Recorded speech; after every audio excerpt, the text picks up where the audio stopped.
Ah, the joys of classic car ownership.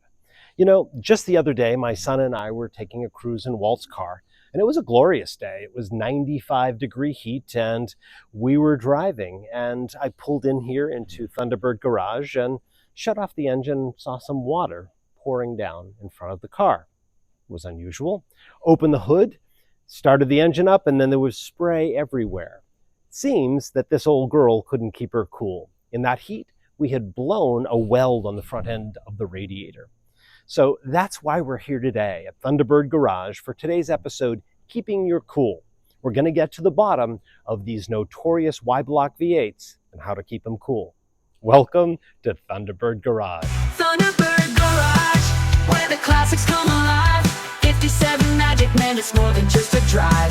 Thunderbird Garage, let the good times thrive. Ooh. The Y-block V8 here on Walt's car was introduced in 1954. And Ford had wanted to introduce it earlier, but due to some supply constraints with the Korean War, they had to wait until '54. Previously, they had had the flathead V8, which hot rodders and Ford drivers had known for years. And this was a revolutionary design to the engine.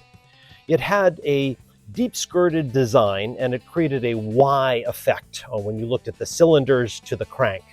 So when you look at it straight on, a little more of a Y than a true V8. That, coupled with the cooling system design and the oil system design, created some hot spots at the engine that was especially noticeable at idle. But that didn't kill the engine right away. It was actually used in Ford cars into the early 60s, and then internationally, it was used actually up until the 1980s. So, what can an owner do today? Well, let's start with the unsung hero of the Y-block cooling system, the water pump spacer, right here.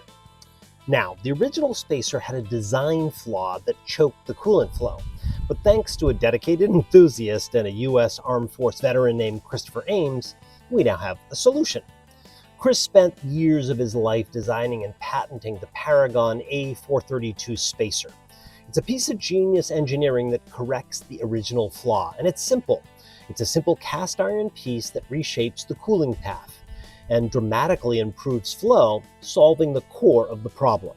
This is a must-have for any serious Y-block owner and for folks who want to be able to drive their Ford Thunderbirds. And don't forget the water pump pulleys. Getting a new high-flow pulley ensures your pump is spinning at the right speed to circulate that coolant effectively. It's all about making sure every component is working as effectively as possible. The next issue is airflow. The original 4-blade fans weren't the most efficient, and a great upgrade is this 6-blade fan. It moves more air and pulls more heat from the radiator, especially at low speeds. You can imagine that in 1955, when they offered a 3-blade chrome fan, how little that would have cooled.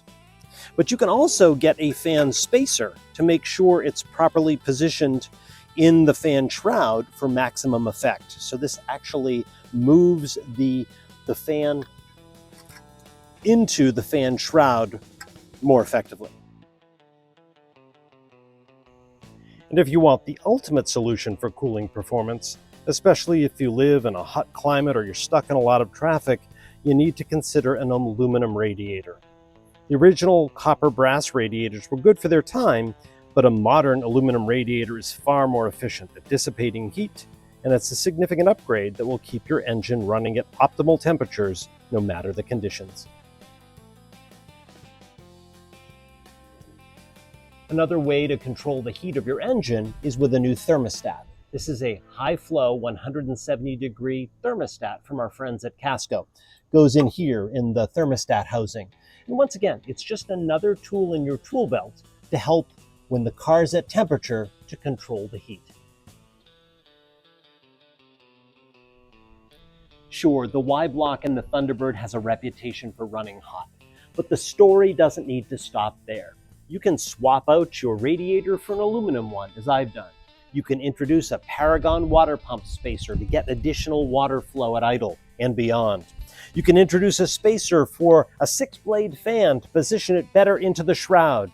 You can add a high flow thermostat for your Thunderbird as well. I've even introduced electric fans for additional cooling on my car, but we're going to save that for another episode of Thunderbird Garage.